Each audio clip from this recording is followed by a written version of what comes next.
വട്ടിയൂർക്കാവിലെ MLA. VK. Prashant ഇന്ന് മുട്ടടവാട് എൽ.ഡി.എഫ് സ്ഥാനാർത്ഥിയായിട്ടുള്ള ആ, അംശു വാമദേവന്റെ തെരഞ്ഞെടുപ്പ് പ്രചരണത്തിലാണുള്ളത്. എന്തായാലും കൈരളി ന്യൂസൊപ്പം വി.കെ. പ്രശാന്ത് എം.എൽ.എ. ചേരുന്നുണ്ട്.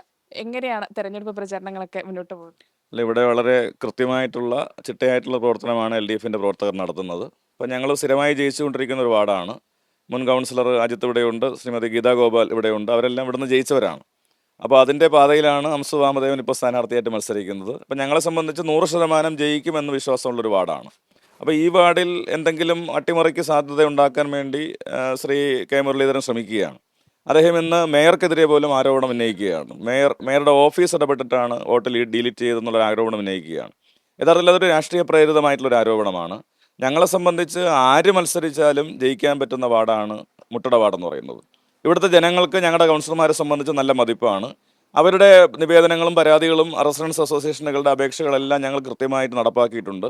എം.എൽ.എ. എന്ന നിലയിൽ ഞാനും വളരെ കൃത്യമായിട്ട് ഇവിടെ വികസന പ്രവർത്തനങ്ങൾ നടത്തുകയാണ്. ഇത് ജനങ്ങൾക്ക് നല്ല ബോധ്യമുണ്ട്. അപ്പോൾ ഞങ്ങളെ സംബന്ധിച്ച് ആരാണ് മറുപക്ഷത്ത് എന്നുള്ളതൊരു പ്രശ്നമേ അല്ല. ആരെങ്കിലും കരുതിക്കൂട്ടി ഒഴിവാക്കേണ്ട സാഹചര്യവും ഇല്ല.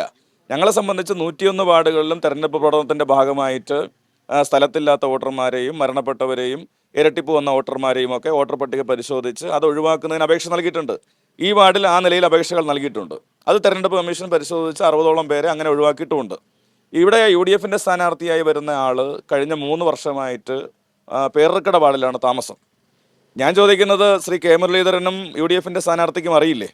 തിരുവനന്തപുരം നഗരസഭയിലെ 101 വാർഡിൽ എവിടെ വോട്ടുണ്ടെങ്കിലും മത്സരിക്കാം. ആ വാർഡിലെ ഏതോ വാർഡിലാണോ മത്സരിക്കുന്നത് അവിടുത്തെ ഒരാൾ പ്രപ്പോസ് ചെയ്താൽ മതി, നിർദ്ദേശിച്ചാൽ മതി. അതുപോലും മനസ്സിലാക്കാനുള്ള ഒരു ഗൗരവം UDF ഇല്ലാതെ പോയോ എന്നുള്ളതാണ് ഞങ്ങൾ ആശ്ചര്യപ്പെടുന്ന ഒരു കാര്യം.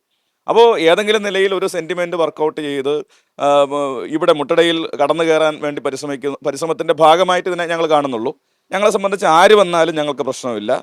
ഈ വാർഡ് നിലനിർത്തുന്ന പ്രവർത്തനം ഞങ്ങൾ നടത്തും. തിരുവനന്തപുരം നഗരസഭയിൽ നല്ല ഭരണമാണ് നടത്തിയത്. അതുകൊണ്ട് തന്നെ കഴിഞ്ഞ തവണത്തെ BJPയുടെ സീറ്റുകൾ കുറയുമെന്നുള്ളതാണ് നിങ്ങൾ കാണുന്നത്. UDF ഇവിടെ അപ്രസക്തമായി നിൽക്കുകയാണ്. അപ്പോൾ ആ നിലയിൽ ഞങ്ങൾ പ്രവർത്തനം മുന്നോട്ട് കൊണ്ടുപോകുന്നു. വലിയ ഭൂരിപക്ഷത്തിൽ മുട്ടടയിൽ ജയിക്കാൻ വേണ്ടി ഞങ്ങൾക്ക് കഴിയും. തെരഞ്ഞെടുപ്പിന്റെ പ്രധാന അജണ്ട എന്ന് പറയുന്നത് അത് വികസന പ്രവർത്തനങ്ങൾ തന്നെയായിരുന്നു. അല്ല, തീർച്ചയായിട്ടും അതാണ് ഞാൻ നേരത്തെ സൂചിപ്പിച്ചത്. ഇവിടെ ഞങ്ങളുടെ തിരുവനന്തപുരം നഗരസഭയും കൗൺസിലർമാരും MLA എന്ന നിലയിൽ ഞാനും ഒക്കെ നിരവധി വികസന പ്രവർത്തനങ്ങൾ നടത്തുന്നുണ്ട്.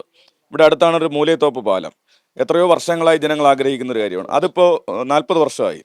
അതിപ്പോൾ സാധ്യമായി. അതിൻ്റെ നിർമ്മാണ ഉദ്ഘാടനം കഴിഞ്ഞു. ഇനി ഈ പ്രദേശത്തെ പ്രധാനപ്പെട്ട എല്ലാ റോഡുകളും ഞങ്ങൾ BMPC ചെയ്തു. ഇനി പറമ്പിക്കോണം ജംഗ്ഷൻ ഉൾപ്പെടെ ജംഗ്ഷൻ ഡെവലപ്മെൻറ്റ് ആലോചിക്കുന്നുണ്ട്.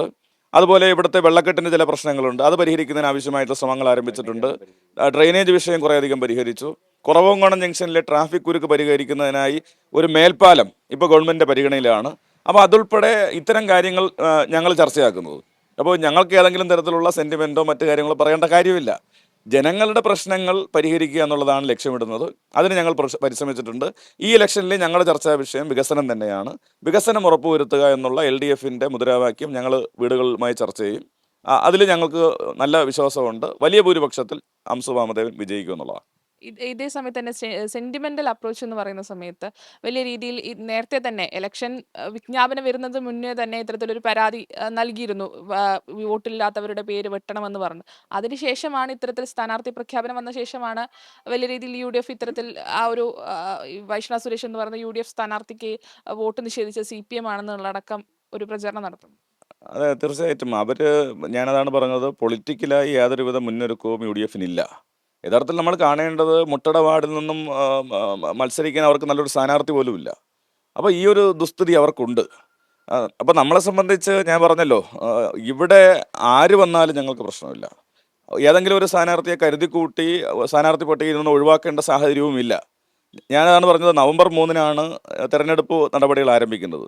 അതിനുശേഷമാണ് ഇന്ന ആളാണ് UDF സ്ഥാനാർത്ഥി എന്ന പേര് അനൗൺസ് ചെയ്യപ്പെടുന്നത്.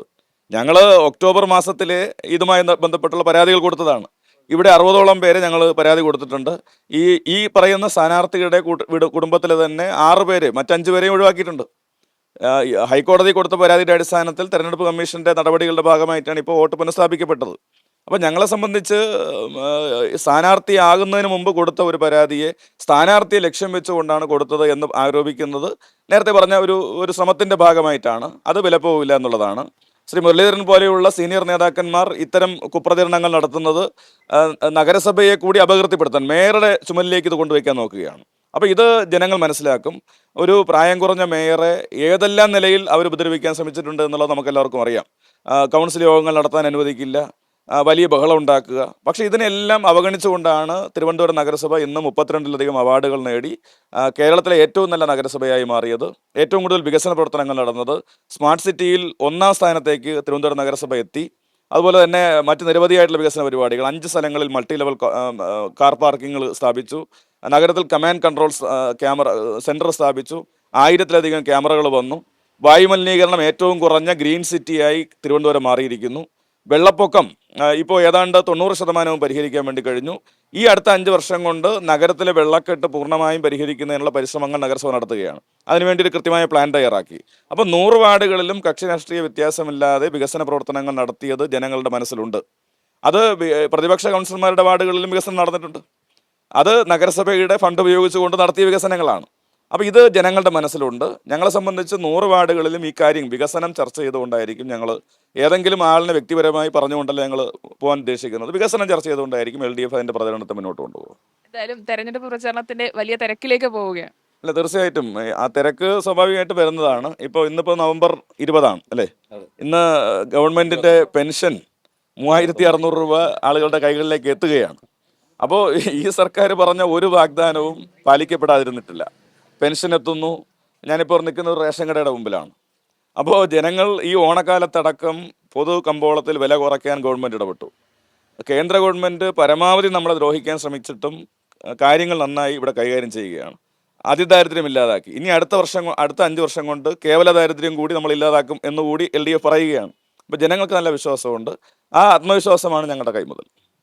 എന്തായാലും വലിയ തെരഞ്ഞെടുപ്പ് പ്രചാരണത്തിലേക്ക് പോവുകയാണ്. 9 വർഷക്കാലം ഇത്തരത്തിൽ LDF നടത്തിയ വികസന പ്രവർത്തനങ്ങൾ തന്നെയാണ് എല്ലായിടത്തും തെരഞ്ഞെടുപ്പ് പ്രചരണത്തിന്റെ മുഖ്യ അജണ്ടയായി പോകുന്നത് എന്നുള്ളത് തന്നെയാണ്.